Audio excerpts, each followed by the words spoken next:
돈 만드는데도 돈 드는 거 아시죠? 한 번 만들면 오래 쓰는 게 좋을 텐데 지폐 수명은 얼마나 될까요? 새로 발행된 지폐가 시중에서 쓰이다가 더는 쓸 수 없게 손상돼서 다시 한국은행으로 돌아오기까지 걸리는 시간을 유통 수명이라고 하는데요.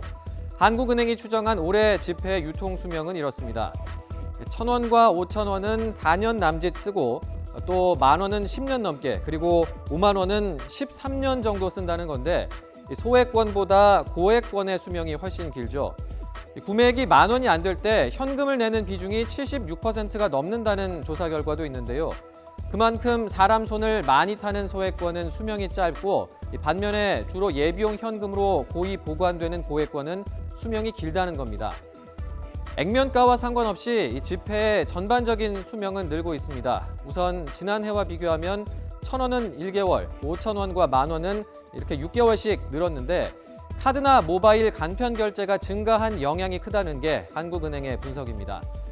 지폐 유통 수명 조사 결과가 처음으로 공표됐던 지난 2011년과 비교하면 이런 흐름이 더 두드러지는데요. 당시의 조사 대상이 아니었던 10,000원권을 빼고 1,000원과 5,000원권만 보더라도 몇 년 만에 지폐 수명이 크게 늘어난 걸 알 수 있습니다. 이른바 현금 없는 사회로 가면서 지폐를 덜 쓰게 되고, 그렇다 보니 지폐 수명은 오히려 길어지는 거죠.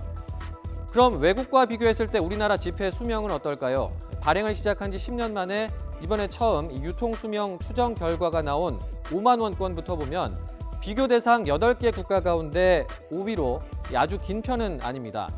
다른 나라의 경우 최고액권을 주로 현금 보관용으로 쓰는 데 비해서 우리나라는 경조금이나 용돈 등에서 이 50,000원권의 활용이 상대적으로 많다는 게 한국은행의 설명입니다.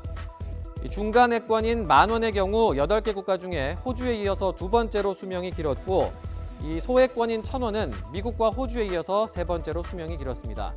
우수한 지폐 품질과 국민의 올바른 사용 습관도 한몫했다는 게 한국은행의 분석입니다.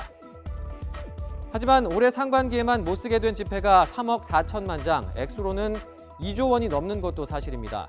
장판 밑에 돈을 보관해서 지폐가 눌리거나 습기에 부패하는 등 잘못된 보관 방법이나 취급 부주의가 주요 원인인데요. 이렇게 못 쓰게 된 돈, 새로 만들어서 교체하는 비용이 올 상반기에만 438억 원이 들었다고 하는데 이게 다 세금입니다. 화폐는 그 나라의 얼굴이다라는 말 한 번쯤 되새겨볼 필요가 있어 보입니다.